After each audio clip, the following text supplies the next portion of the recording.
In our Tarzan, an animated Tarzan, we had the ability to completely reinvent the way Tarzan moves. How do you have Tarzan travel in a unique new way through the jungle? That's what Glenn Keane did. I was picturing him moving like I'd never seen him in a Hollywood film. The way they described him, he could leap out into space and climb up trees like a little squirrel, and he was nimble and agile. He could move like a panther. He was a genius of adaptation. And we were able to bring those descriptions to life in animation. I've been watching my son do his skateboarding and snowboarding, and started thinking of Tarzan as kind of having this attitude of like a surfer kind of a guy. You know, he suddenly saw that he could take that, and maybe Tarzan could be that kind of guy through the trees. And so started thinking of Tarzan as a tree surfer, that he should use the branches like sidewalks, jungle sidewalks, and he's sliding his feet down the moss. He doesn't just swing on the vines with his hands, he grabs them with his feet, you know, as he's pulling, moving through. You see a character who could never appear on the screen, really, in any other medium other than animation. When you look at Tarzan, you can actually feel the animal inside the man. And I think that's because we show how he got that way.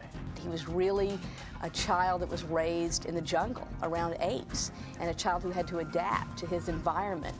He's all pantomime, expression, very playful, very curious, but not scared. He's not timid because he's still Tarzan as a baby.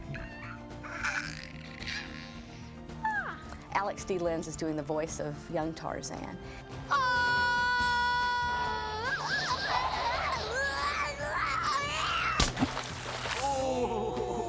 That one hurt him. The thing to remember about young Tarzan is that he was raised by apes, and so he moves like an ape and not like a boy. The next age is Tarzan at 20, and we cast Tony Goldwyn to do the voice of Tarzan at 20, and part of what we liked about Tony's voice was it sounded like a man, not like a boy. No matter where I go, you will always be my mother. And the great thing is it turns out he's a really good mimic, so he could do a lot of the animal noises, and he's got a good ear.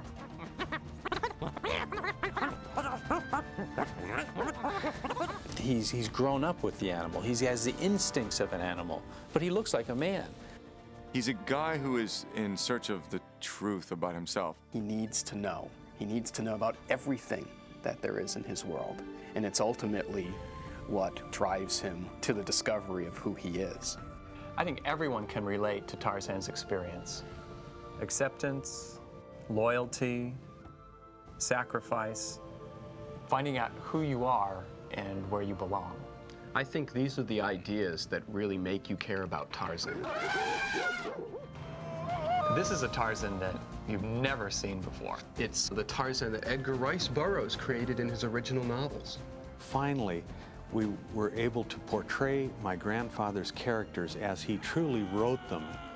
It just shows you the magical ability of animation and what you can do with it.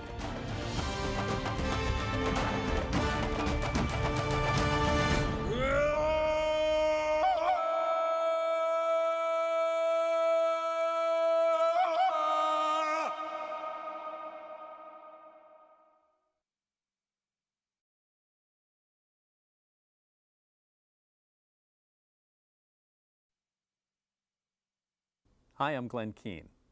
I'm the supervising animator for Tarzan. What you're about to see are scenes, rough animation, the exploratory drawings, the process that we go through in developing a character like Tarzan. There's a whole evolution that an idea goes through from beginning to end.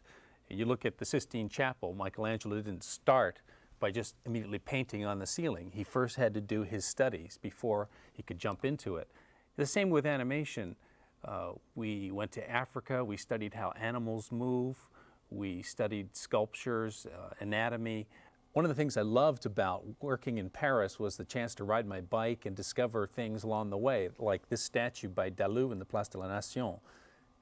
There's a man riding this lion, and when I went around this statue, I thought, that's Tarzan. So we started to do drawings based on what we saw from that sculpture and other studies of anatomy. We brought in the professor of anatomy from the École des Beaux-Arts. I did these drawings in pencil. He went over the muscles in red. We found that this costume that Tarzan was wearing was going to be the most complicated of all. It was the first time we'd ever animated actually a functioning human anatomy.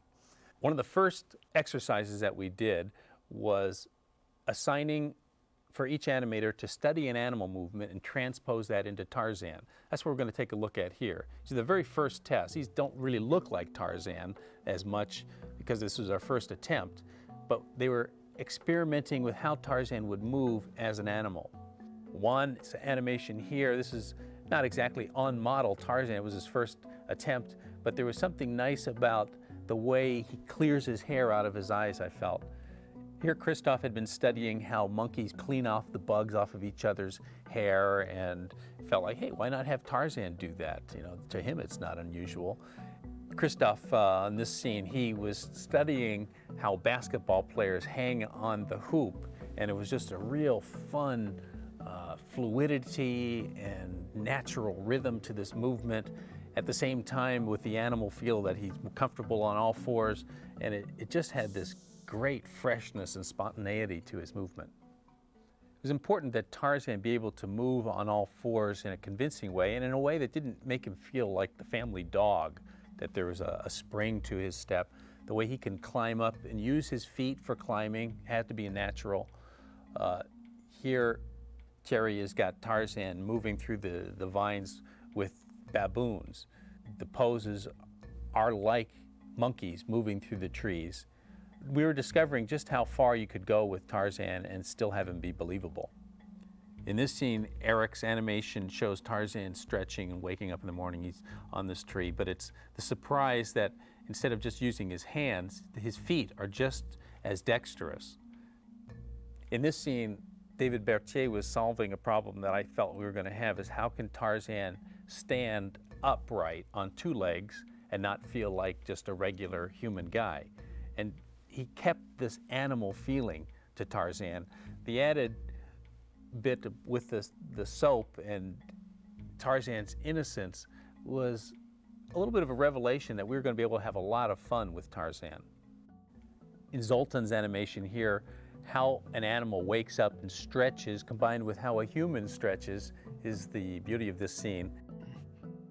In this scene, I wanted to play the curious side of Tarzan. He finds this little perfume bottle, doesn't know what it is. And I wanted to see if you can take a gorilla sound and have it actually feel like it's coming out of Tarzan. Would it seem too big, too loud, too deep and rich? Or does Tarzan actually, can he support that kind of sound? These are study sketches that I did preparing for a scene where I wanted Tarzan to be playing with the gorillas, thinking that, hey, like the chimpanzee, he could be doing this almost like they spin around, almost on their head. It's like a top. So the rough animation is based on these sketches. So when Tarzan has all the gorillas on his back, he does what's natural to him in spinning around like a chimpanzee. There's an energy that you get when you do your first rough animation. These are the very first rough tests of Tarzan sliding down this little roller coaster of a jungle with Jane in his arms. I had noticed that in front of Notre Dame, the way the rollerbladers would go between these Coke cans, they had this fun little movement with his feet. And I thought, why not have Tarzan to be able to do this? So we actually built the branches so that Tarzan's feet could be going back and forth as if they're going through the Coke cans. And I think it worked great. The animal movements that Tarzan has are fun to watch, but we really relate to Tarzan because of the human emotions he shows.